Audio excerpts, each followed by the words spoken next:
প্রিয় দর্শক, সকালবেলার নাস্তা হইতেছে। আমাদের আঞ্চলিক ভাষায় এটাকে চাপড়ি বলে। আপনাদের কার কোন অঞ্চলের ভাষায় কি বলে লাইক, কমেন্ট এবং শেয়ারের মাধ্যমে জানাবেন।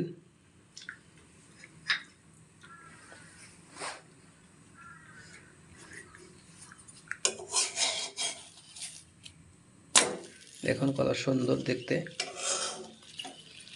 শর্টকাট নাস্তা একদম। রুটি বানাইতে যেহেতু টাইম এবং ঝামেলা হয়, আমাদের ছোট বাচ্চা আছে, তো এই জন্য আমরা ওগুলা করতে যাই না, এটাই করে দিই। খুব সুন্দর, আপনারাও চেষ্টা করে দেখবেন, ইনশাল্লাহ ভালো লাগবে সকালবেলার নাস্তা।